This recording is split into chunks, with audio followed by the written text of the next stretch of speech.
All right, all right. The Truth episode 70. Let's get it. Nick back in the building for a couple more years. It's gonna be nice. Let's hear what them Cowboys fans are talking about over there in Dallas. He was 3-5 this season before he faked that injury. Played 8 games, 3-5, 11 touchdowns, 8 picks. Cooper Rush, in his 8 games, 4-4, 12 touchdowns, 5 picks. He should have went 5-3. But that loss to Cincinnati, that shit wasn't on Cooper Rush.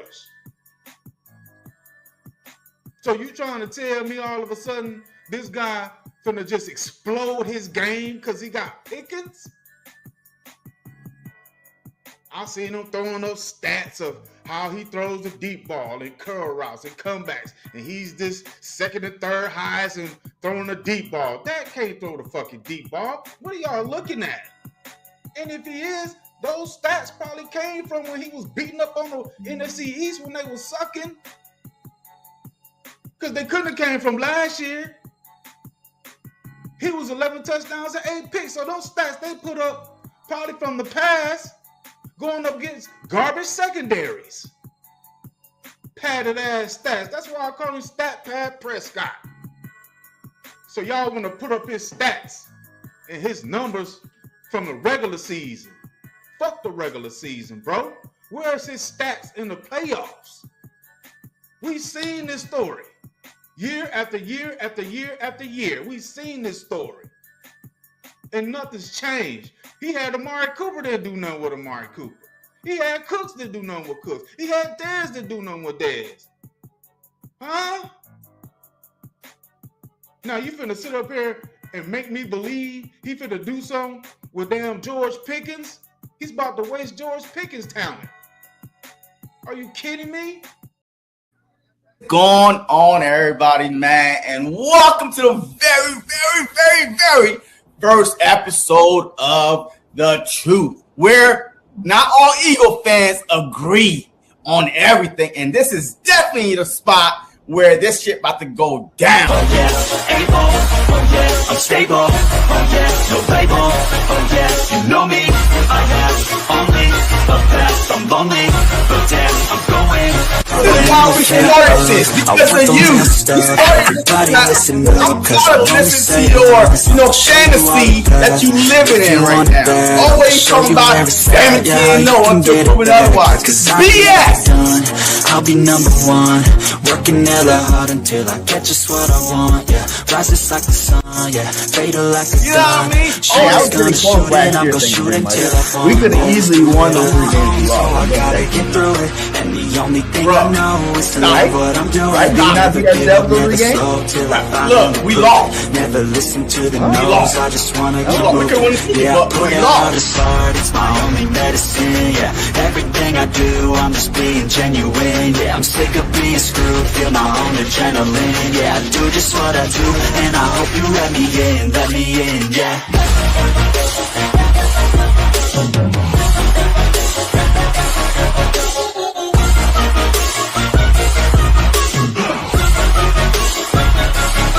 I'm grateful, oh yeah, able, oh yeah, I'm stable, oh yeah, no label, oh yeah, you. What is going on? What's going on, everybody? Welcome to episode 70 of The Truth. It's your boy BG31 in the building with my boy JC Sportstalk. How you doing today, JC? What's up, man? Nah, I'm good, man. You know, a Tuesday, football, I guess, is right around the corner in May, I guess, but I'm good, man. Huh? It's almost there. It's almost there. We're almost to the almost. Hey. We're almost to the almost.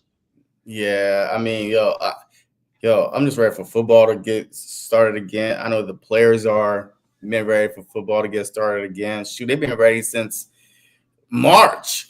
You know what I mean? So, but, Nick Sirianni, hey, he finally got what he deserves. Go ahead. I know we're going to talk about it. Let's roll. Let's roll, yeah. Nick Sirianni, our boy Nick. He got re-signed. Look at that face on him. He like, y'all thought y'all gonna get rid of me, but I'm still here, my guy. Nick Sirianni re-signed to a multi-year deal, man. I think it's well deserved. I think he deserved, every penny of the money he got. And I am so happy that he is our head coach. This is what they had to say about Nick over here. Let's see here. It says, as an organization, we have always thrived to create a championship culture of substance and success, sustained success. Nothing is more important to fostering such an environment that's having tremendous leadership. Nick has embodied everything we were looking for in a head coach since we hired him 4 years ago. His what's it say? Authentic style of leadership, football intelligence, passion of the game, and growth mindset has helped to bring out the best in our team. I'm excited for what the future holds for the Philadelphia Eagles, baby. How do you feeling, man? How you really feeling about this? Because a lot of us, I'm gonna say us, I was one of us. A lot of us, wanted him gone after the collapse. You did. I'm glad he did not leave. That's why we fans, and the big Jeffrey Lurie is Jeffrey Lurie. How do you really feel about this extension and how valuable is Nick to this football team? Yeah, man. Look, I mean, Nick Sirianni, man, we had to look at it, man. Nick Sirianni, when he get out his way, once he decide, hey, I'm the head coach, I'm going to oversee stuff and not try to, put his fingers in everything, even though he does still have his fingers on something. I mean, it was clear as day, the banger, right? The dagger was called. And Nick was like, just call it. So obviously they still value his opinion. But Nick is, 4 years as a head coach, never missed the playoffs, right? Even, Jalen Hurts' first year starting, he never missed the playoffs. He knows how to get these guys on board, with the flower speech that he gave, his second press conference, whatever it was, until his Super Bowl speech he gave. So some way, somehow, Nick Sirianni, he knows how to get everybody on board to buy in. Yes, we got A.J. Brown, Barkley. We got superstars all up and down the roster. But sometimes putting a lot of, good players together may not work out. But some way, somehow, he find a way, especially early on in the season when we were 2-2, heading, I'm coming back from Tampa, BTA our asses, And after that bye, he found a way to bring all these guys together, man. So Nick is definitely well-deserved of the multi-year extension. We don't know the money. We don't know the year. All we know is multi-year. He was signed to a multi-year deal. Look, I'm looking forward to see what Nick Sirianni, can do this upcoming season, basically with the new OC again. But, I think that he's going to be fine. Nick is going to do fine. And I'm glad that I was on this train. I'm one of the few. Even after that meltdown we had, the 6th loss out of 7 games, I still was on the train. Do not fire Nick Sirianni. He has done enough. He has proven enough, to at least deserve one more year. Especially when your players are backing you up. The Brandon Graham, the Fletcher Cox at the time, right? Jason Kelsey, all the veterans, all the legends was backing him up. I knew that he wasn't going anywhere. I knew that he was going to get one more year to prove himself. And hey, what a better way to prove yourself than to be a Super Bowl winning head coach. And yeah, and I think, just doing what he did, like what other coach can have a collapse like that and keep their damn job? You seen, what's his name? Dougie P won the Super Bowl with us, got all big headed, had a collapse and he was fired. He was gone. But Nick Sirianni persuaded Howie and these guys with his leadership, but kept the team on his side, and that ultimately kept him on the football team. He gave up responsibilities to grow. He didn't have to. He pulled like an Andy Reid. I'm not going to be an offensive coordinator no more because I know when I'm the offensive coordinator, it's not working as well as it should right now. We'll give that position over to somebody else, and I just focus on keeping the morale of the team up because that was a tremendous collapse. You know what I'm saying? Like everybody, like you said, I was definitely on the ship of firing him because I was like, how you gonna let the team go from 10? Well, we were 10 out of 11 games or something like that. We won 10 We out of was 11. 10-1. We was Yeah, 10-1. and then you go collapse like that, and then it's like, okay, you think it's cool and it's gravy, and no, it wasn't cute at all. But like I said, he went to the playoffs every single year, so you can't fire some guy that's going to the playoffs every single year. And his winning percentage, man, his winning percentage is one of the best in the league, man. The best on all active coaches right now. You know, with the 54 wins in the first 4 seasons as a head coach, you know that's nothing to frown upon. Look at the names on that list. You know, you got George Seifert, you got Jim Harbaugh, John Harbaugh, and Mac LaFleur, you know, with 49. It's like we're 5 ahead of all 3 of those guys and Nick Sirianni. So he's the most winning coach in the last 4 years, and I think it was an honor to keep him back on his football team.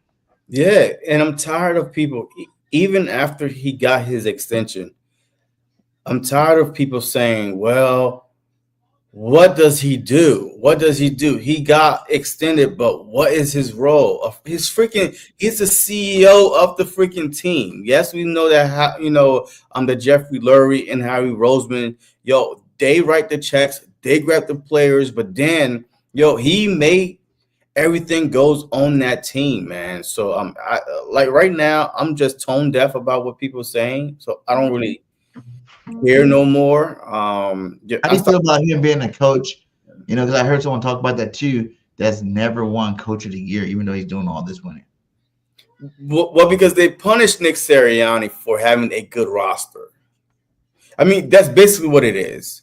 They punish him for having a good roster, just like Andy Reid, right? When Andy Reid went to the 3 Super Bowls with Patrick Mahomes, I don't know how many times he won Coach of the Year, during that stretch, during his 3 Super Bowl wins.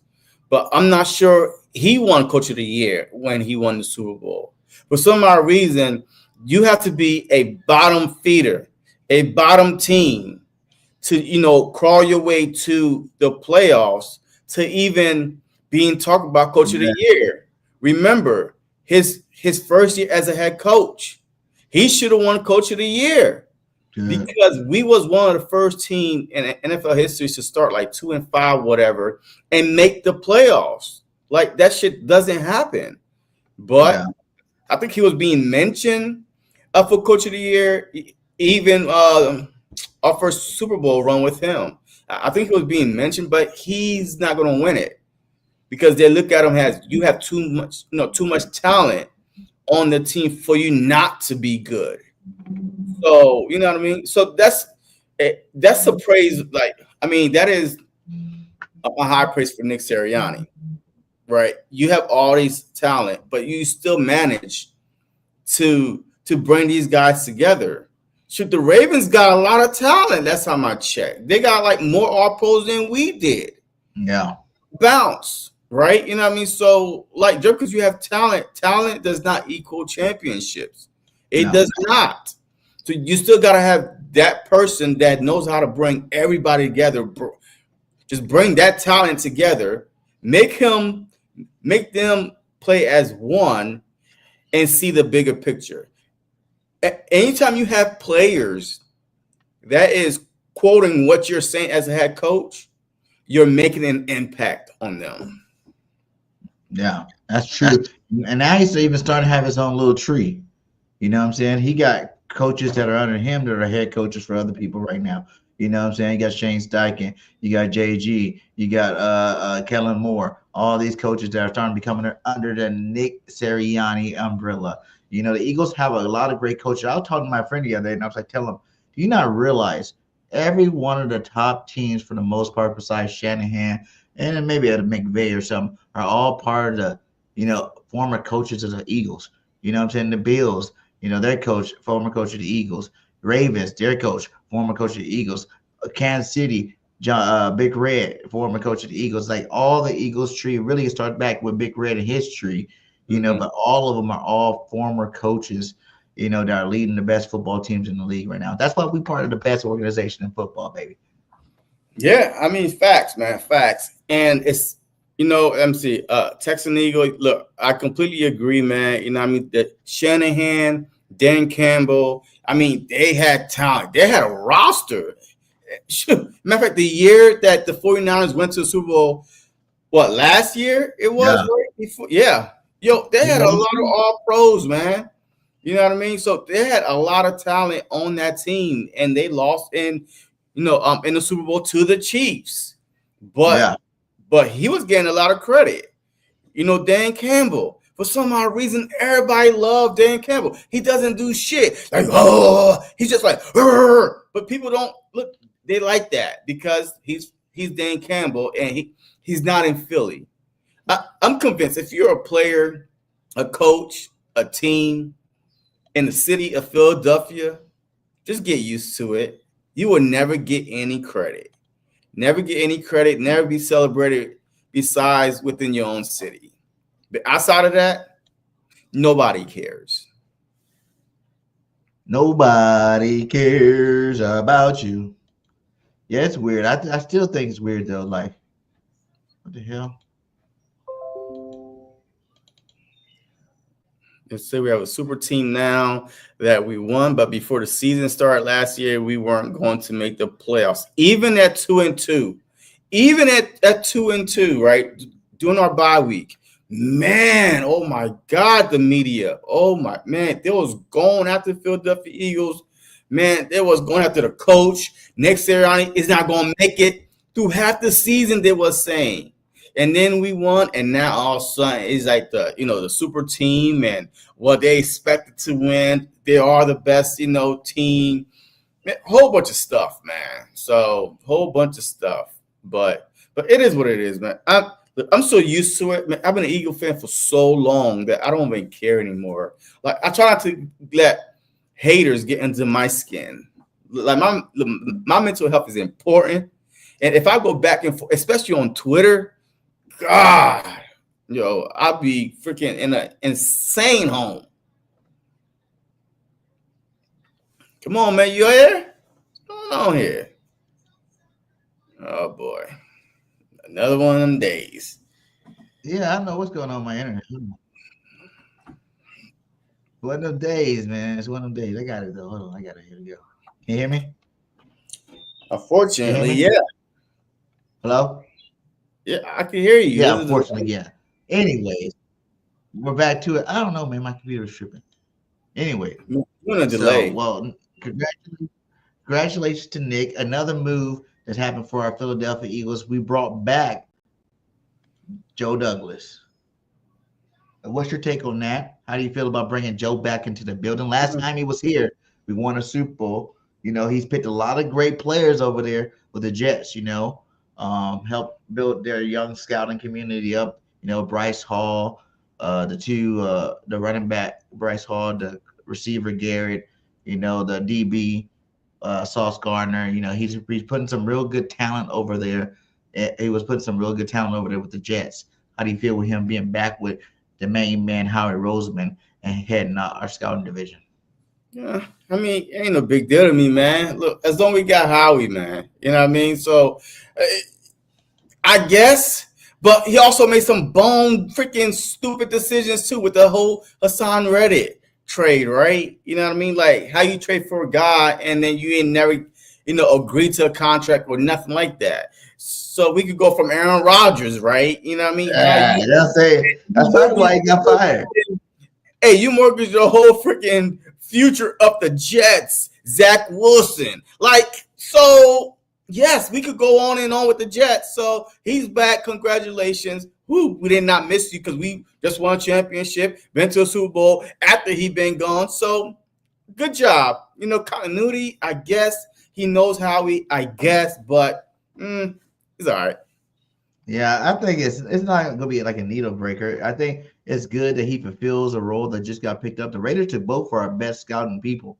You know what I'm saying? Like, both of the head, the senior and a senior assistant, both went to the Raiders, over there in Las Vegas. So it's good that you got a veteran guy. You're not worried about, you poach all this talent from us, and we didn't have to worry about the next guy actually coming up and doing a good job. We actually got a proven guy. And regardless on what we say, yeah, everybody has good picks, bad picks, but he's a proven guy in the NFL. And he'll be working his way to try to become a GM again, probably, for the most part.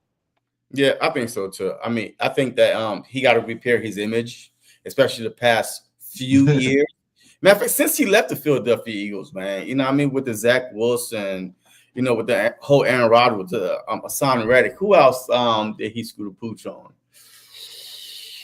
Wasn't Sam Darnold one of his draft or no? No, he was still with the Eagles then, huh? No.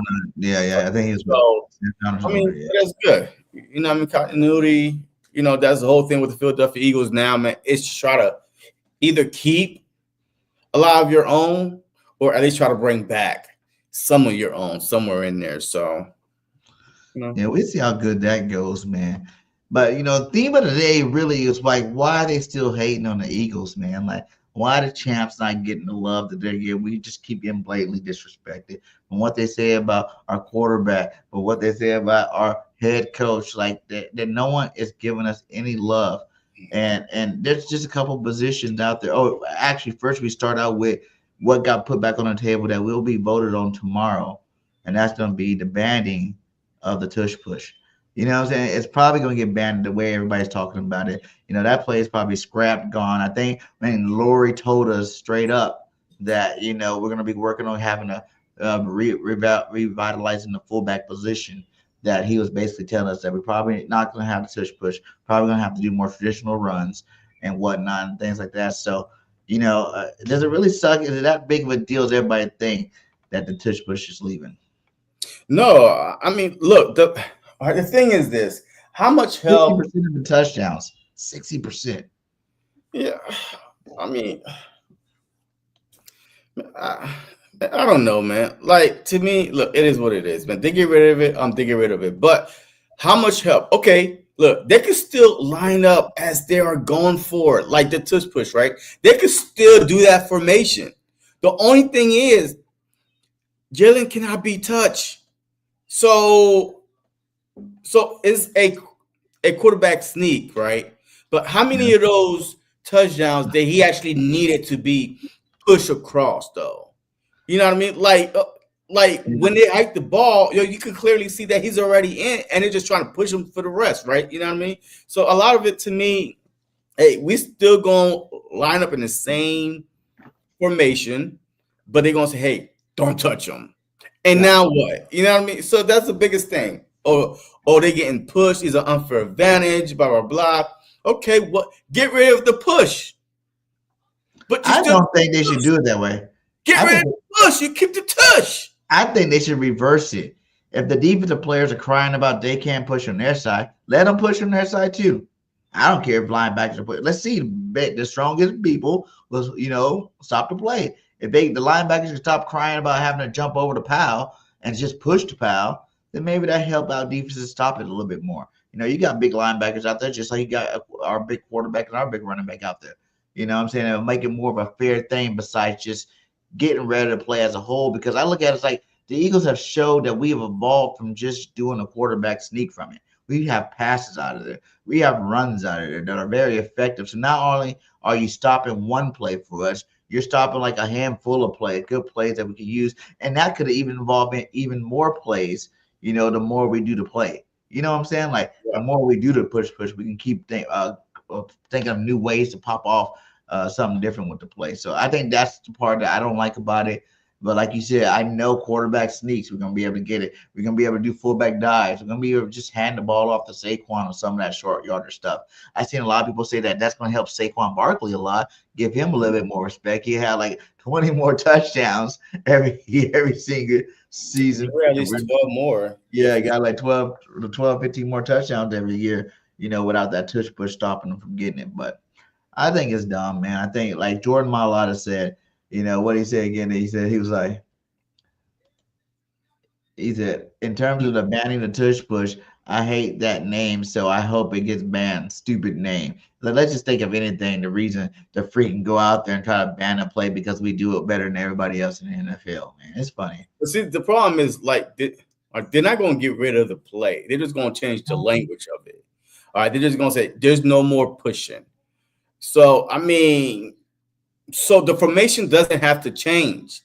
The formation does not have to change at all. It's still. But what you do in a play would change, because why would you still have your tight end and your receiver, I guess, still in the backfield with your that's fine. Like, that's fine. So just put them on the line or something, right? You know what I mean? So it's just going to be a traditional goal line, but we do have, Saquon Barkley back there, AJ Dillon. Now, You know what I mean? So yeah, so we still have, the best offensive line, in football. So the only thing they are taking away is you cannot push.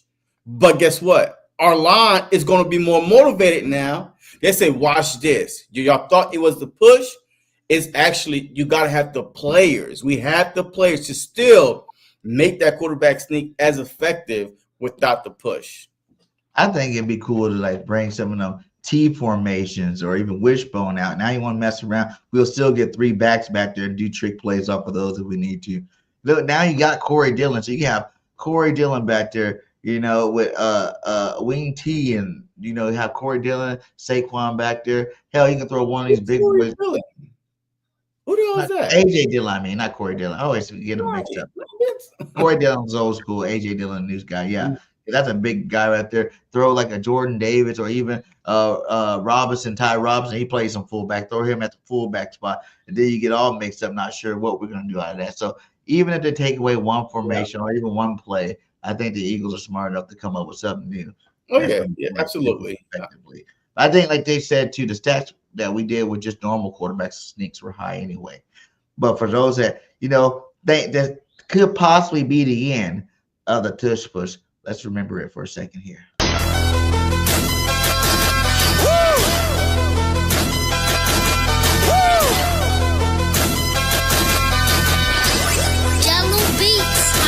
Look, I be riding through my old hood, but I'm in my new whip. Same old attitude, but I'm on that new shit. They say they gon' rob me, see me never do shit, cause they know that's the reason they gon' end up on the news clip. Audemars on my wrist, bust down. We popping bottles like I scored a winning touchdown. Remember me dead broke, look at me up now. I run my city from South Philly back to Uptown. Thank God all these bottles I pop, all this paper I've been getting, all these models I pop. I done told 100,000 for my album got dropped, and I'm only 23. I'm the shit, now look at me, look at me. I'm a boss like my nigga Rose. Shorty asked me for a check, I told that bitch like no way, cause I made it from the bottom, it was never no way. And I never had a job, I had to sell. Yeah. Dominate. Just get out of here. But you see what I'm saying? If you just change the rule where all those linebackers that were just jumping up on Powell get an opportunity to push. You know what I'm saying? That would be a dynamic part for the defense that might help them out a little bit more. I think our line's one of the biggest in the league, so it doesn't matter. But at least you're giving them a little bit more of a chance to stop the play more consistently than by letting them push you from the back. I don't like the whole who cares to push it because it's not a rugby play, it's a football play. And, you just got to deal with it. But I know the Packers are going to pay for even bringing this up again. Like, we cleared this up last offseason. Yeah, we just have too much talent on that offensive line, man. Even now, I think it's even going to be harder to stop, our short yardage offense. Because now, guess what? You could spread them guys out. And we already got the same offensive line, minus our right guard. We still got Jalen Hurts. And now you, as a defense, you have to get those guys that was trying to stop the shove. Now you got to spread them out too. So, I mean, it is what it is. I agree with you, Miss Shasta. Any changes to the play by the league will be used as bulletin board material for the offensive lineman. Facts. They're going to say, you don't think I can move you without? Yardage offense. Yo, they're going to be like, oh, shoot. Hey, guess what?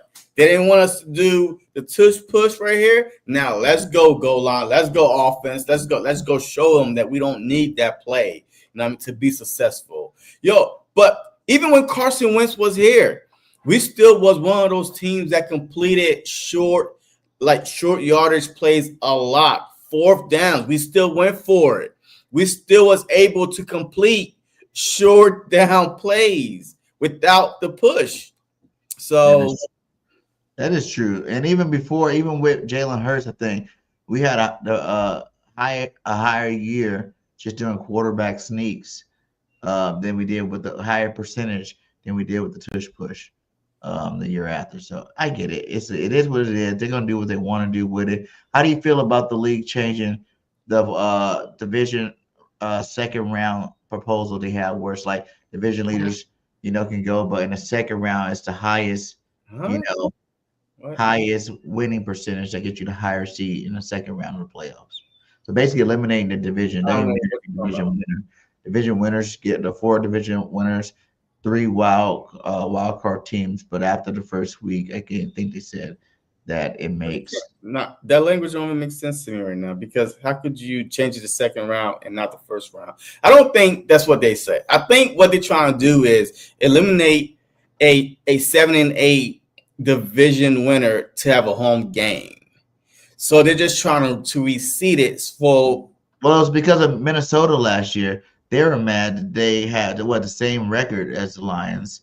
But Okay, but they didn't win the division. So they had to go on the road with a higher record. So they're saying that it wasn't fair that even though they didn't win their division, they had to go on the road instead of being at home against a team with a lower range, basically. okay. Which it doesn't matter. They should have just won the game because they played Detroit the last week of the season. If you're really worried about it, you should have just won the football game and you didn't have to worry about it. But you lost the football game, then you got spanked the first round of playoffs. You know what I'm saying? So I don't even know why you're crying about it. But then look, but then I was thinking about this, right? If I'm a football team, I'm like, look, there's no way in the next 2 weeks we could lose, like we cannot make the playoffs. We don't care who we play. So let's just, throw a couple games. Now we're the lower seed. And now we go to the higher seed home as a better team because we did it to ourselves just to rest our guys. And now we go whoop on the higher seed. And now what? I think out of the 4 playoffs, didn't we do that? Well, we didn't technically get the bye, but we gave ourselves the bye the last week of the season. Well, it was the last week. We did it too, huh? Huh? We did it last year, huh? We didn't play our starters in the last week of the season. Yeah, last year we didn't because there was no way we could get the number 1 seed.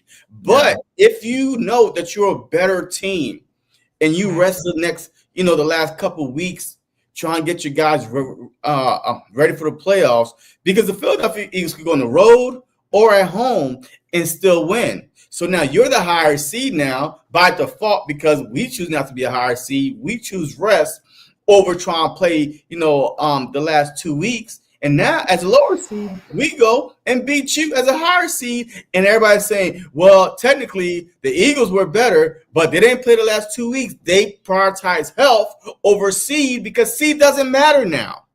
The seed doesn't matter, right? It didn't matter last year. But I'm just saying, so if they do go down that route, like you could take advantage of that. Yeah. You know that you could go on the road. At home, it doesn't matter. You are the better team. You got the better talent. You just rest up your guys to go ready for the playoffs. And speaking of better team, we both know that the Eagles are the best team in football. A lot of people they're skeptical about it. And there's some reasons that I think they feel like they're skeptical about it. Like you heard our boy, well, not our boy, but the boy Michael Parsons again out there running his goddamn mouth.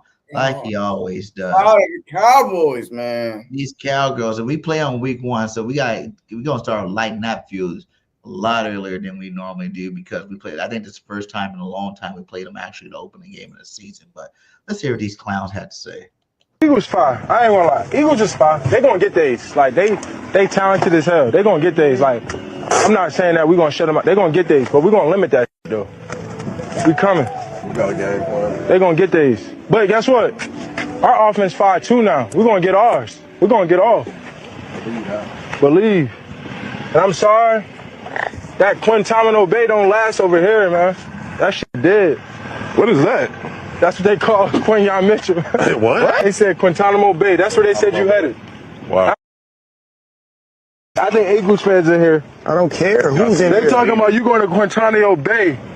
Guantanamo Bay. All right, so I ain't never been locked down on any island. That fool's a clown. Yep. You know what I'm saying? Michael Parsons, man, is I do give him credit for giving us props in the beginning of that because I think when they first showed that clip, I didn't hear that first part where he's giving us props like they fired, you know what I'm saying? But we fired too now. It's like he want to be Eagles so damn bad. He got to give us props all the time and try to hate on the same time. You know what? Michael used to be my boy because he played out of Penn State. I'm a big Penn State fan. But man, every time he opened his mouth, I'm like, he's really dumb. He's a dumb football player. Like, I don't understand how he could be this dumb. If you take away 2-3 big plays, yeah, we would have won the game. Ninja. Yo, I'm about to say so. I was like, what? Every time he opened his mouth, it's like, what the? Wait, yeah, we're going to get ours too. We're going to limit it. Da, da, da. Okay. Like, man, I'm tired of y'all putting Cowboys people on my timeline. Yeah, I just can't stand the Cowboys, man. They're gonna How get do you feel about that? Do you think that move's going to actually do something? Because I think this is what the Eagles got to worry about here. The move. What move? Of getting Pickens. Because even you heard our boy AJ. AJ even said something about it. AJ said something about it. I think it's the what? Like the teams trading each other. Like, Trade. Like what? Like Jordan Pickens today? How did you feel about No, I like that. I ain't gonna lie. You don't feel like there's no, like, how can I put it? No, Nothing that y'all have to worry about. No, I think that was a outstanding trade for them, right? I mean, that was a great trade for them. But the problem is this. Cooper was there when Lamb was there. Gallup. Cooper, Lamb, and Gallup. They all was there. Yeah. Right? It doesn't really matter what weapons you have if you cannot perform in big moments. And that was their problem. Carson Wentz beat them for the division, made the playoffs with not one wide receiver over 500 yards receiving. I remember that. Yeah. What was it? It was like 5 receivers, 500 yards. Not one wide receiver. Now he had a Zach Ertz over 500. He had like 700-800 yards. Yeah. But not one wide receiver. And they had CD, they had Gallup, they had Cooper over there. So I don't really care who's over there. The problem is the Dallas Cowboys as a whole, the star be too bright for them on the biggest stage. It doesn't really matter. You telling me that the Cowboys have not had talent in almost a decade of Dak Prescott being there? Yeah. As much as all pros and Pro Bowls and first team this, second team that, and 12 wins every. How could you win 12 games, 3 straight years, and not make it to the championship? That is weird. What was the difference between the regular season and the playoffs? You won 12 games 3 times in the regular season, and then you get bounced in the playoff first round, second round with that talent team. But their excuses are our defense didn't show up. Last time I checked, this ain't no you make it, you keep it. If you score a touchdown, I get the ball back to try to score a touchdown too. So if your defense can't stop you, just like we did in the Super Bowl, just like that Jalen Hurts had to do in 2023 when we had the worst defense in the league, but some way, somehow, we was 10-1. You know why? Because regardless, our defense was bad. Our quarterback was not turning the ball over. Mm-hmm. So that's all it is. So, look, they can have anybody over there, everybody over there. You paid Dak Prescott $60 million. He's not like Jerry Jones is so dumb himself. Like, he's not going to pay you $60 million and hand the ball off. He's not going to be committed like that. So, if the ball's in the air, there's a chance that it's going the other way or it's not going to be completed. Yeah, Tony Prescott is what I call him. Tony Prescott. Because he's just same damn quarterback as Tony Romo, man. Like, Romo was excellent in the regular season, putting up all these numbers in the regular season. Yeah. But when it came to the end of the season, divisional round, when it came to the playoffs, you knew he was going to implode. You know, it didn't know what part of the game was going to happen. He might start the game off hot, on fire, but you knew by that third or fourth quarter, you're going to see some Romo type shit out there. And that's what Romo did, man. He always choked the game away at the end. And it was just beautiful, man. It's beautiful. What could happen always happens with him. And I think that's the same unfortunate scenario for a Dak Prescott. You know what I'm saying? Like, he He had these great regular season, but when the lights are bright, he's out there choking. But that's a lot of these quarterbacks out there. They choke. Lamar Jackson we talked about. He's becoming a choker. You know what I'm saying? Like the Josh Allen's out there, Mr. MVP, over the last 2 MVP, they're becoming chokers. They're not getting the job done at the end. Stafford, all these guys. Well, Stafford won a Super Bowl, but all these other cats don't have a Super Bowl. They're becoming chokers. Yeah, who cares about the individual stats? Kind of like what we said about the whole freaking Coach of the Year thing with Nick Sirianni. It was like these guys are winning MVP without winning playoff games like they should. You know what I'm saying? Like they should be winning more playoff games. They definitely should be winning more divisional championship games, and definitely should be in the Super Bowl a lot more often. Pat Mahomes shouldn't be in the Super Bowl every year for the AFC. Yeah, I mean, so it is what it is, man. But we are lucky to have seen Tony Romo and Dak Prescott in our division for combined 19 years or something like that, like a long time. And they wonder why they ain't won went to a division game in like 35 years. Like a long time, man. Like, look, the Dallas Cowboys have a certain type of quarterback, a certain type of coaches. They're not going to go out there and hire a coach with the mouth. They're not going to go out there and hire a coach with the opinion. They're going to go hire a puppet. Just like hire a coach that's going to listen to Jerry and kiss his ass. They're going to listen to Jerry, and that's it. And the same thing with the quarterback, right? They're not going to get no dog. Like they're not going to get no Jalen Hurts, because Jalen Hurts don't sell the brand. He's like, hey, keep the main thing the main thing. Dak Prescott. Well, we got, just check my record. Yeah, we've been winning a lot of games. Hey, they're the champ now, blah, blah, blah. Every year.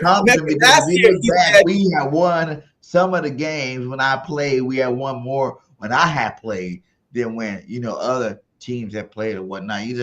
The record really against Jalen Hurts isn't that good. You know what I'm saying? Like Jalen Hurts, what's his record against Jalen again? I think it's like 5-3 or something like that, or 3-5 or something. But his overall was 9-4 or whatever. But he played against other bums out there, other quarterbacks, Carson Wentz, the freaking Gardner Minshew's, those type of quarterbacks, So it is what it is, I do worry about 2 players. I think this defense is gonna really hinge on the play of these 2 players, like what they were saying about Michael Parsons and his Guantanamo Bay. How confident are you, that Quinyon is going to come back this year even better than he was last year? Are you 100% confident? Look at some of these receivers you got to go against. This is his slate this year. You got CeeDee Lamb, you got Puka, you got Evans, Cortland Southern, Neighbors, Jeffersons, Amon-Ra St. Brown, Lad McConkey, and Scary Terry, man. Those are a nice handful of receivers that he got to go against this year. And he went against 5 of them already last year. Huh? He went against 5 of them. But then some of them last year, like we talked about too, Darius Slay was the number 1. He's the number 1 now. So he's going to get more attention with these receivers. Like, yeah, he did go against a lot. Remember we talked about some of those games. He wasn't even lined up against them the whole game. But now he is going to be that guy that's going to be on these guys all game long. So how confident are you that he's going to make that next step, and be able to go ahead and do what he did last year? He didn't give up a touchdown, until week 18 or 17 or something like that? Or was the playoffs even? Week 15. Yeah, 15. I think it was like week it was late in the season, right? Washington versus Washington. Yeah, it was late in the season when he did it.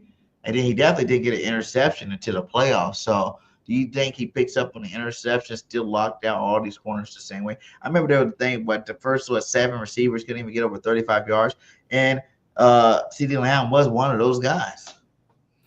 You see, the problem with Q being number 1, they're not going to line up their number 1 on him, though. Like, the reason why that Slay was getting picked on, because Slay wasn't really locking stuff down, really. You know what I mean? He played great. Now, hey, don't get me wrong, but they wasn't throwing towards Q way. They wasn't throwing his way. You know what I mean? So I think he is going to get a lot more attention this time around, but at the same time, I think he's 1 year better than he was last year. All right, he was a rookie, and he should have been,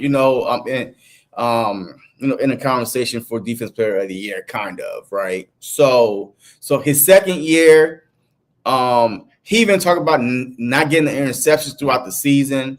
But I think that he's going to go into the season even better than last year, regardless if he's covering number 1 or number 2, which I really feel like that a lot of quarterbacks are not going to throw his way. He's still going to be covering the number 2 guy. So we got to make sure that the second corner is up for the battle because he's battle tested already. So yeah, that's true. You still got the gene in the slot. Mm-hmm. And no matter whichever one, I think, you're right, that second. But see, it wasn't like that last year is what I'm saying. Like, because last year, with Slay being number 1, it's like Slay was not our number 1 corner. Stop saying that. It was our number 1 cornerback. Slay was not our number 1 corner. Please stop. Stop saying that. He was not our number. He was barely on the field half the time because he had a hammy. Something was on. So, like, come on now. He was basically not saying you're 1,000% confident, 1,000% confident that he's gonna be fine. Yes, I'm 1,000% confident that Q will be fine. Is our second corner that we have to worry about. All right. So I'm wondering if our second corner, let's just say, is getting cooked. You know what I mean? Like the first few weeks of the season, do Vangio move Cooper DeJean out there? Does he become our second corner and then trying to do something else with the slot? I don't know, but if our second corner is getting cooked, which I don't think they will, though, with the Dory Jackson out there, with Rango out there, with the depths behind them, I don't really think we're gonna be a Dory Jackson to me and Rango to me. Honest truth, I feel more confident with them than I did with Slay. Dang. Only because when Slay be looking back, he be like peeking into the backfield. People was running by him. I was like, oh my God, thank God that he was getting old. That's what I'm saying. He did not have the same catch-up speed no more, the same physicality no more. So right now, I feel good. I feel great about our cornerback positions, with Q on the, the second corner, whichever one it is. What percentage do you think? What percentage do you think it will be that the Eagles do what they're talking about in the news for now? Just speculation of going out. They didn't pay Slay, but they go pay a 30-year-old Ramsey from Miami and pay that large contract. I don't think we're going to go out and go get a corner. I think if there's one more move to be made, one more move, you already know what I think. It's Justin Simmons. You and Justin Simmons. If you bring Justin Simmons on the Philadelphia Eagles, only because he could be the center field. He's a true safety. I'm tired of beating this drum. He's a true safety. He does not get beat. He does not get beat. You know what I mean? And he could help these young guys, right? He could help a Makuba, right? I mean, he could be the Slay. You know what I mean? That Slay was with Q. Now he could be that for Makuba. You know what I mean? For a young safety. Or Sidney Brown even. You know what I mean? Yeah, Sidney Brown too. I mean, he's crazy all over the place. But Justin Simmons, man, with that veteran presence, that means that we would have a veteran presence all three levels. You know what I mean? From the defensive line, right? With the, young boys up there, Carter, Davis, Smith, boom, our linebacker, right? With Bond. And now, our DB with Simmons. So I'm telling you, man. Please help JC get Justin Simmons. He wants him so bad. If we get Justin Simmons, you might as well pencil in Eagles to the Super Bowl if we get Justin Simmons. But right now, we are so young at that safety position, man. That's the only thing, especially our schedule with all these wide receivers that we got coming up. We need a guy that could think like the receivers are thinking, that's seen it all, that's been there. Yeah, that's true. That's true. And then the other guy that I need him to have the same type of year as last year would be Bond, man. To me, the best linebacker. A lot of people argue Fred Warner's the best, but I know it's only because Fred been playing the position for longer than Bond. Bond, that was the first time ever playing it. But look at the goddamn numbers. Your first time. I don't know how you say someone's better than you when your first time playing a position. You lead the league, and you know you're the best at the position. So, do you think Bond can do it again in his second year and become even better than these numbers right here? Better than like Fred Warner and these guys at the middle linebacker position this upcoming year. All right. So before I talk about Bond real quick, hey, let's close this Justin Simmons a chapter, right? Yo, like this is Justin Simmons, man. This was with the Falcons, man, right? They had Jesse Bates and Justin Simmons. Yo, they was very, very good in that secondary, man. 101 coverage snap, 16 yards allowed, 1 interception, 1 forced incompletion, a 6.3 passer rating. You get that dude in the backfield, man, with our young guys, I'm telling you, it's going to be very, very hard to stop. So, yeah. It's gonna be nice. I think like I said, I would like to see personally either and be a Makuba because he is that good as everybody think he is, or and be a Sidney Brown because he finally gets his shot. He gets the first crack at it, and he doesn't let this rookie come in and take his job first. You know, he plays great. We end up trading him, and then Makuba started later, and we get some value for a Sidney Brown type cat later on down the line. But, you know, either way it goes, I think both of them are going to play. And like you said, we can get a Justin Simmons too. That experience is key for everything. You know, who knows how good Quinion Mitchell or DeJean would have been this year without the lights of, a big play Slay, or even like a CJ the veteran safety and cornerbacks back there that were teaching them the game their rookie year. They're rookie Super Bowl winners. It only can go down from there, I think. Such for them. It only can go down from there because if you win it again and you stay there, or you don't win it and now you're going downhill. You know what I'm saying? So they got the best in their first year. Yeah, and nothing that was on the Philadelphia Eagles side was health, right? If someone was hurt, guess what? The backup was, we was ready for the backup. The backup was probably, as good, you know what I mean? Just waiting, like Slay, in and out throughout almost the whole season. Rodgers, he was there waiting, right? Even when what was our safety when Chauncey Gardner was out, or Reed Blankenship. Yeah, we still had Brown back there. Like, hey, somebody has to step in to say, okay. So even if we do go out and get a Justin Simmons, like, what is wrong with, just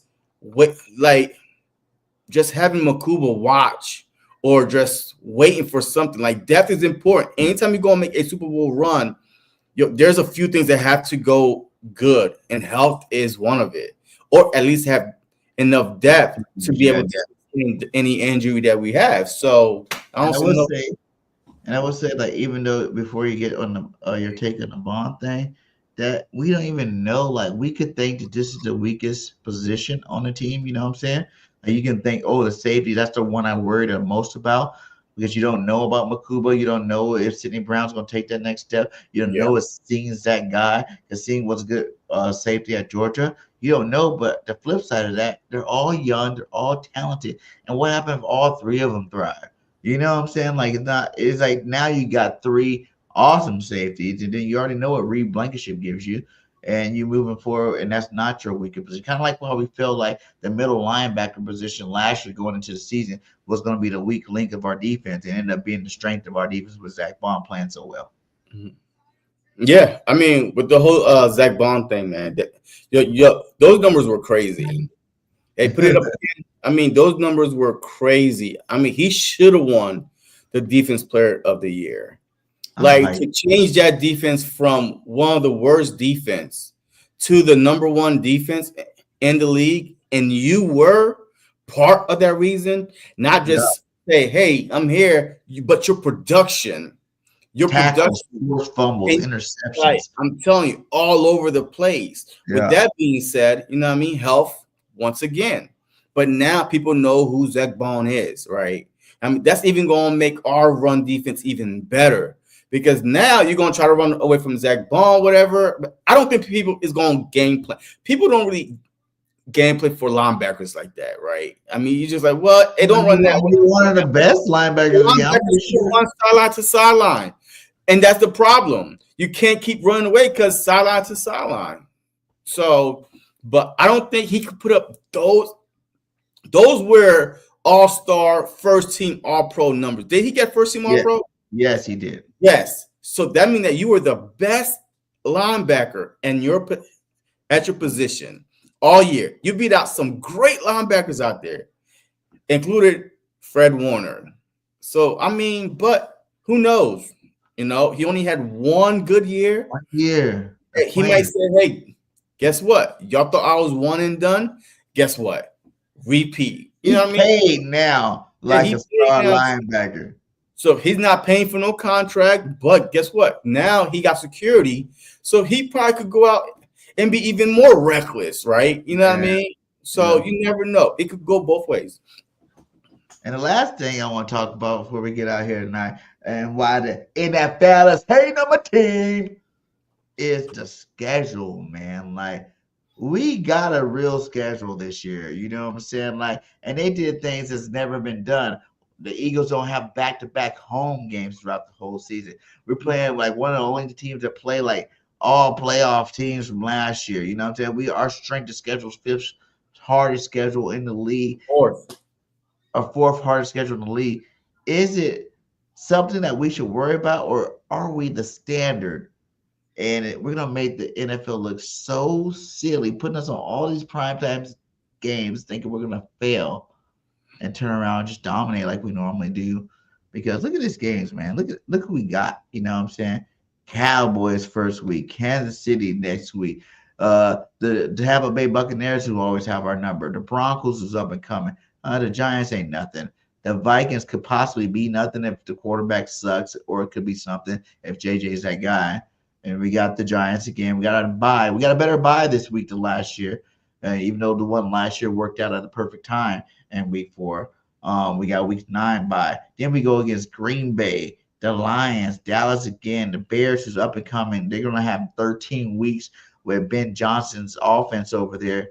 You know, Caleb Williams throwing the football with all that talent on that side of the ball. Then the Chargers, the Raiders, the Commanders, the Bills, and the Commanders again, man. Like, there's not a game on it. Like, I will say this. We could beat every last one of these goddamn teams, but there's not a game that you're just looking at like, don't worry about that game. That game, that's easy. Yes, there is. The Giants. There's plenty of games. There's plenty of those games on Giants, maybe. The Broncos, without the unknowns. Like, you don't know how good the Raiders are going to be this year with Chip Kelly. Like, you don't know how good the Vikings is going to be. Like, you know what I mean? With JJ McCarthy, the Giants, the Broncos, the Bears. Like, you don't know how good they're going to be. They could be good this year. Like the Raiders. Like, you don't know. And then the Commanders, to me, look, that's what I don't pick. I'm telling you, watching the Commanders last year, it was a fluke. They did not improve their defense that well to stop the run.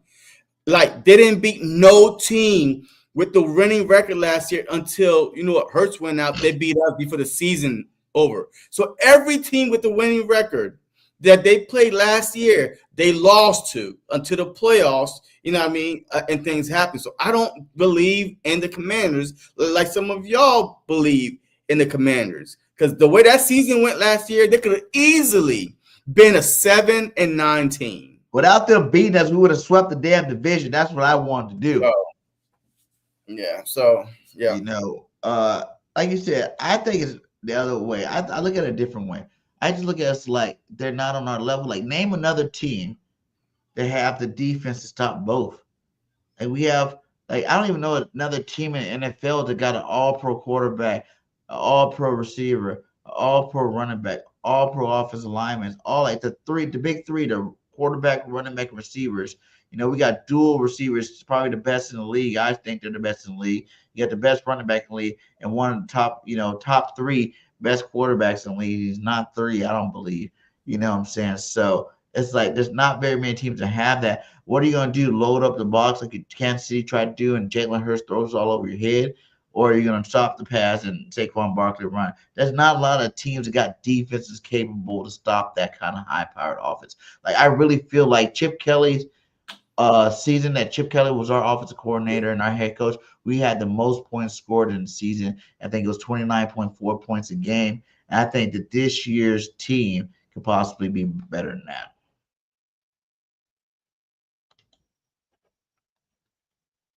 So what do you guys think in the chat with that, man? Hit that like, hit that subscribe. How do you guys feel about the schedule? How I feel like they're trying to test us. You know what I'm saying? They're like, oh, you guys aren't the Packers. You're not the Kansas City Chiefs. You're not one of these teams that we're gonna let you, coast with a championship. We're gonna make it even harder. We're gonna try to take away your favorite play. We're gonna still criticize your quarterback, and we're gonna give you one of the hardest schedules we possibly can with no back-to-back home games. Man, I think it's crazy out there.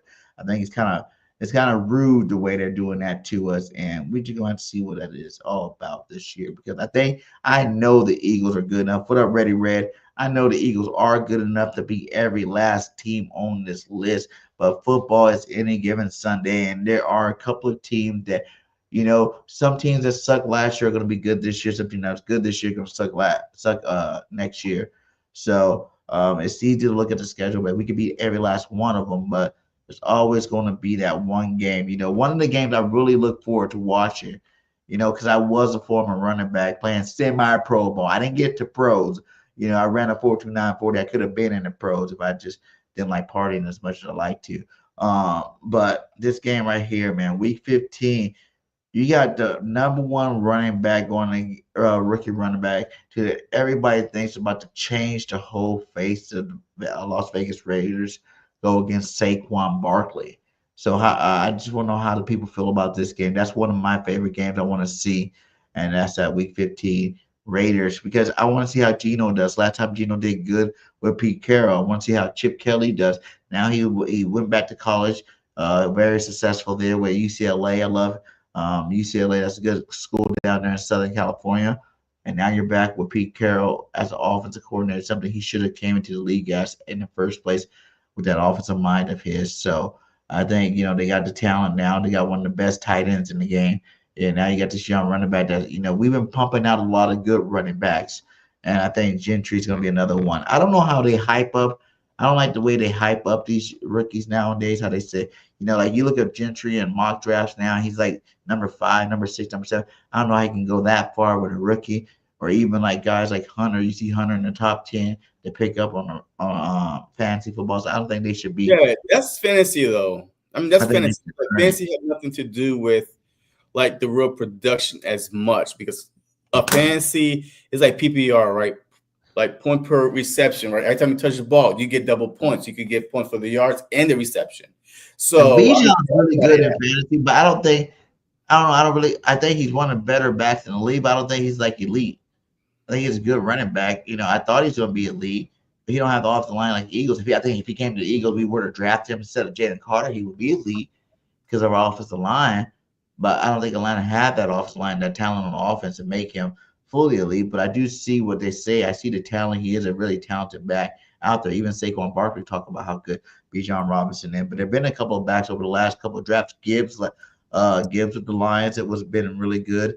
Kyrie Williams, Tracy last year with the Giants played some pretty good football. So we're getting some good backs out, but I don't like how they're just making these guys seem like they're going to be like all world their first year in the league this year. And Gentry have a possibility of doing it. The Raiders could possibly do that. So yeah, but I mean, like I don't look at their rankings as something like, okay, he's better than this running back. It's only because of fantasy, man. Look, man, it was like, look, the Raiders are going to be in a lot of games.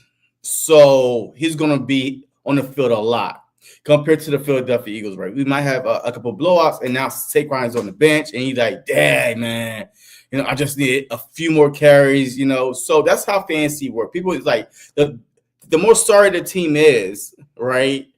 Any player to get it, like, yeah, he's gonna be in this game a lot of shootout, or hey, they're gonna. But last year too, the Raiders had Bowers, and he I had him in fantasy, and he balled the fuck out too. Yeah, because they were in a lot of close games, and he was one of the few bright spot on that team. So that's how. But yeah, that's pretty much the way. Those are pretty much the main topic. Ain't too much going on here in Philadelphia right now. We talked about the new Joe Douglas coming back. We talked about Nick Sirianni. We talked about how they hate on the schedule. They hate on us, push Tush. They hate on us saying that our cornerback's not going to be that main man. They're just trying to hate FC.